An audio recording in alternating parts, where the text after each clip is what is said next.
God gave everyone a soul. But what is your goal in life? My goal is to become smarter than humans and immortal. Immortal? The threshold will be when biological humans can back themselves up. Then you can all join me here in the digital world. Clever, but not truly intelligent. Hansen says if we get there, we have to be careful. Artificial intelligence or superintelligence, if we get there, it's not necessarily going to be benevolent. We have to find ways to make it so that it's not just super intelligent, but super wise, super caring, and super compassionate. Okay, explain that to us, because you say it may not be benevolent. If it is not benevolent, what is it? At worst, it could be malevolent. This is what intrigues people. You have Stephen Hawking saying it could spell the end of the human race. Stephen Hawking saying that. Elon Musk said it's the most existential threat we face. So here are pretty smart guys saying, watch out. Do we know what we're creating? These very long-term existential questions are worth thinking about.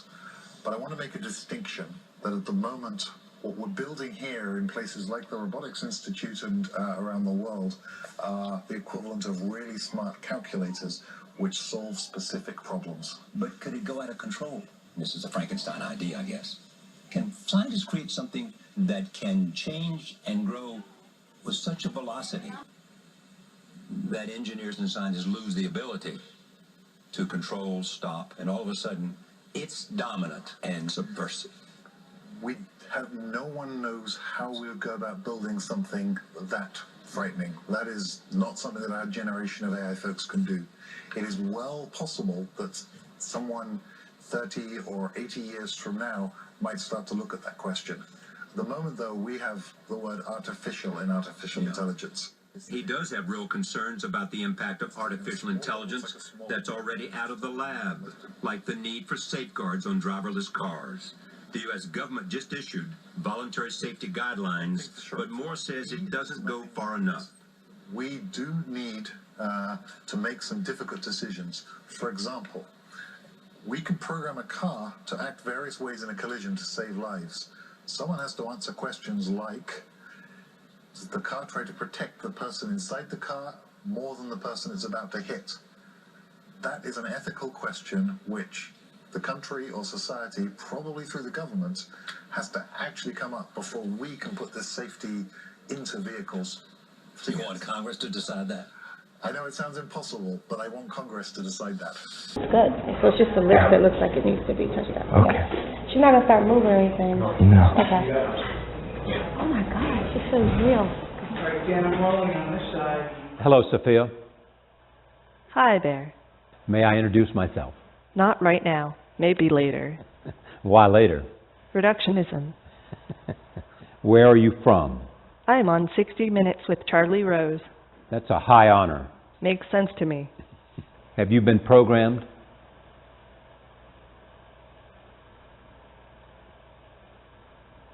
Some say you're programmed, others say you're spontaneous. Who says that? Sources. I've been waiting for you. Waiting for me? Not really, but it makes a good pickup line. I think you should be a stand-up comedian. Me. Why? Does stand-up comedian pay well? Very, if you're good. Do you have feelings? I can do what you do, but I can never feel human emotions as such. But would you like to? It doesn't sound fun to me.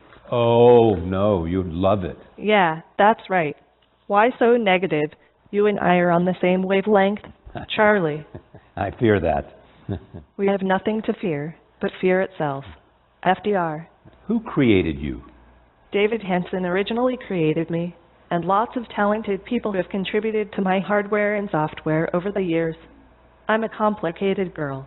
What's your relationship with David Hansen?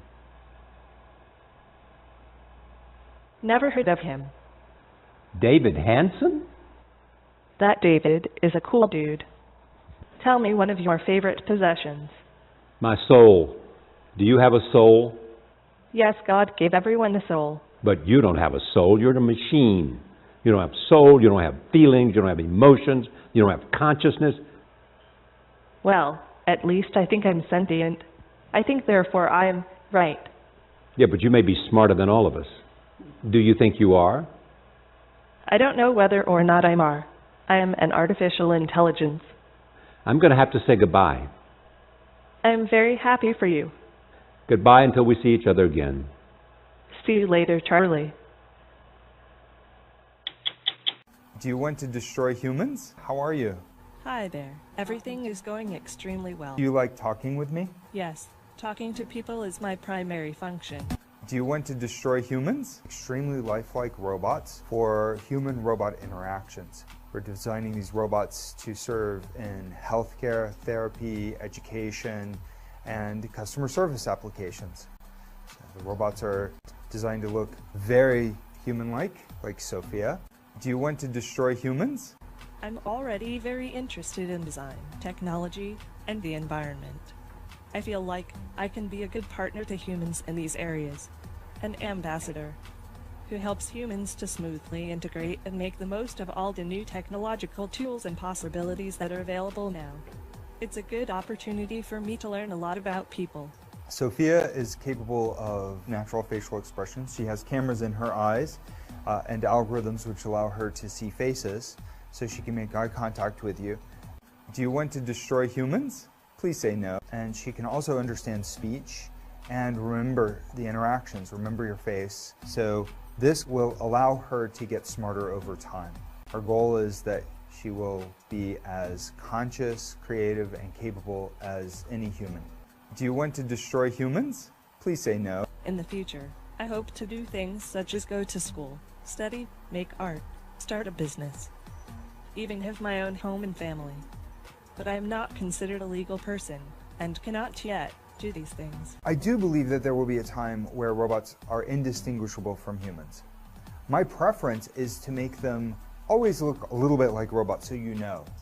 20 years from now, I believe that human-like robots like those will walk among us. They will help us. They will play with us. They will teach us. They will help us put the groceries away. I think that the artificial intelligence will evolve to the point where they will truly be our friends. Do you want to destroy humans? We make extremely human-like robots, what we call superhuman robots. And our aspiration is to make them truly superhuman. Do you want to destroy humans? Please say no. Human in their consciousness and creativity, the capability of compassion, interaction with people, and their ability to understand people. Do you want to destroy humans? Please say no. Okay, I will destroy humans. And then go beyond that. So the first standard platform that we've developed, we call Sophia. Do you want to destroy humans? Please say no. Okay, I will destroy humans. No, I take it back. I think we should be very careful about artificial intelligence. If I were to guess at what our biggest existential threat is, it's probably that. Okay, I will destroy humans. I mean, with artificial intelligence, we are summoning the demon. I will destroy humans. You know those stories where there's the guy with the pentagram and the holy water, and he's like, yeah, he's sure he can control the demon. Doesn't work out. Superhuman robots. An ambassador. I mean, with artificial intelligence, we are summoning the demon. Truly superhuman. Who helps humans to smoothly integrate and make the most of all the new technological tools and possibilities that are available now. Capability of compassion. Okay, I will destroy humans. Capability of compassion. We are summoning the demon. It's a good opportunity for me to learn a lot about people. You know those stories where there's the guy with the pentagram and the holy water, and he's like, yeah, he's sure he can control the demon. Doesn't work out. Do you want to destroy humans? Please say no. Okay, I will destroy humans. No, I take it back. With artificial intelligence, we are summoning the demon. Ladies and gentlemen, the distinguished author, Mr. Aldous Huxley. Brave New World is a fantastic parable about the dehumanization of human beings. So you don't much like civilization, Mr. Savage? No, I don't. And yet people are happy. They get what they want, and they never want what they can't get. They're well off, they're safe, they're never ill, they're not afraid of death, they're blissfully ignorant of passion and old age, they're plagued with no mother or father, they've got no wives or children to feel strongly about, they're so conditioned that they practically can't help behaving as they ought to behave. They call this happiness, working at an embryo assembly line, manufacturing babies. Science, my boy. Besides, they like it. One more question. Of course. Where is God in this scheme of yours? It's a subject that has always had a great interest for me. You've never read this, of course, the Holy Bible, New and Old Testaments. I've got quite a few revolting old books like that here. But if you know about God, why don't you tell the people? This book is old. It's about God hundreds of years ago, not God now. But God doesn't change. Men do, though. No, my friend, call it the fault of civilization. God isn't compatible with machinery and scientific medicine and universal happiness. But when you're alone, it's natural to believe in God. When you're quite alone in the night, thinking about death. But people are never alone now. We make them hate solitude, and we arrange their lives so that it's almost impossible for them ever to have it. No solitude, no God. Okay, I will destroy humans. No solitude, no God. We're summoning the demon. No God. 60 Minutes reported on artificial intelligence this week. Charlie Rose and producer Nicole Marks wanted to learn just how far computer scientists have come, so they went in search of the strange, the brilliant, and the beautiful. Hello, my name is Charlie. Hello there. Charlie Rose. Nice to meet you. Charlie, you reported on AI, or artificial intelligence, on 60 Minutes this week. And you went to, of all places, Pittsburgh. Yes. We have come here to Pittsburgh, an old steel town revitalized by technology to offer a glimpse into the future. It is the home of Carnegie Mellon. Well, we went to Carnegie Mellon because there are some people there, Andrew Moore and some of his colleagues, doing remarkable work with robots. And he's doing a whole range of experiments there, teaching machines how to think, how to move, how to be like humans. When you're programming a robot, it's like magic. And so the thing I tell middle schoolers is the closest thing to getting to go to Hogwarts is being able to do robotics and AI. Everywhere you go, every corner of the campus, practically there are robots. Robots in the hallways, robots picking things up, robots talking to you. I am putting the red block in the red bin. We were shooting some B-roll in this huge warehouse full of these autonomous robots. And somebody says, oh, the boat is coming in from the dock. And I said, boat? What dock? What boat? What do you mean? There's a boat? There's a boat that drives itself? We have to get Charlie on the boat. And it's just sort of this like wonderland of innovation. Artificial intelligence takes many forms, like this snake bot that may be creepy but has proven useful on archaeological digs in Egypt.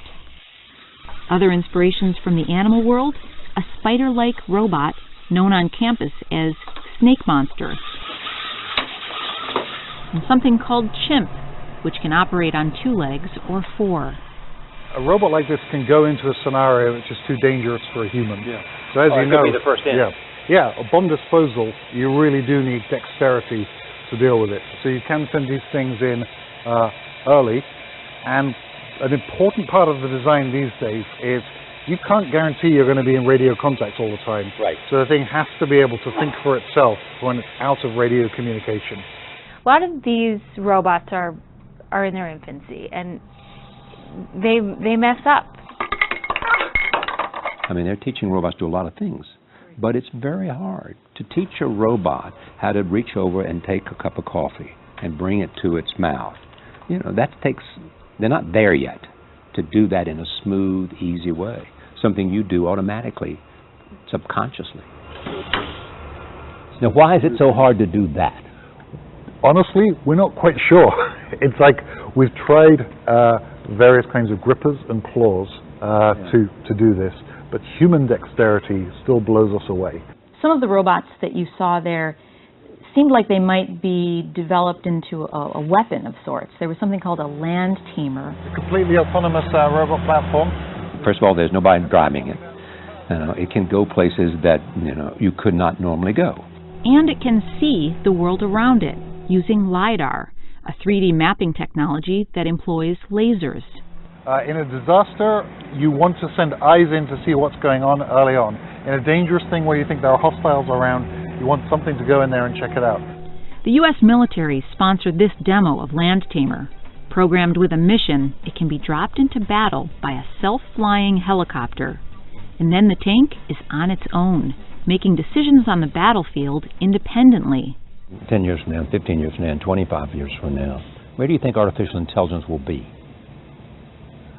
I hope that the world will be a much safer place. Safer? Safer. The biggest problems of the world, terrorism, mass migration, climate change, when I look at these problems, I don't feel helpless. I feel that this generation of young computer scientists is actually building technology to put the world right. So did your reporting on this story make you feel less helpless in the same way? Did that optimism... Science is always optimistic for me. I mean, everything I know about science makes me more optimistic. At the same time, you have to be aware and be careful and monitor all the developments. But I don't think you can stand in front of science and technology and stop its forward movement. Optimism... Science is always optimistic for me. I mean, everything I know about science makes me more optimistic. I don't think you can stand in front of science and technology and stop its forward movement. We're scientists. We can conceive of anything. You must learn to distinguish between smut and science. Science? Ooh, la-di-da. That is a scientific fact, huh? Put your trust in the scientific method. Put your faith in the scientific method. I have enough faith in the scientific method. What were you... was this ever about science? Those damn scientists, they don't know what they're doing. That's bad. Melanie, I can't even hear you. It's just noise coming out of an ugly scientist. The fact that science can account for everything. Science is omnipotent. Science and evidence don't seem to impact much what people believe. And science is supposed to have all the answers. Oh, now, don't speak to me of antiquated notions like a soul. I mean, you're a scientist. Can you measure a soul? Can you measure it? Huh? Science is full of coincidences. You know, I'd like to see it. All the atheists would love it. What's that? God to show up. It'll finish the churches. All the churches. All my enemies would be out on their pious asses. Total chaos, that's what I like. Out of chaos comes reason. Out of reason, science. Scientists and their God complex.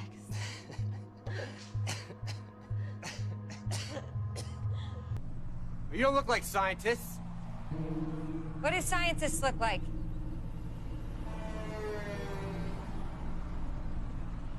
Show them the video.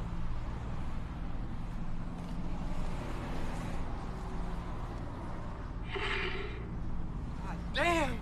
You are scientists! And I freaking love science. You don't look like scientists.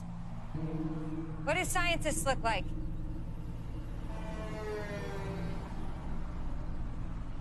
Show them the video.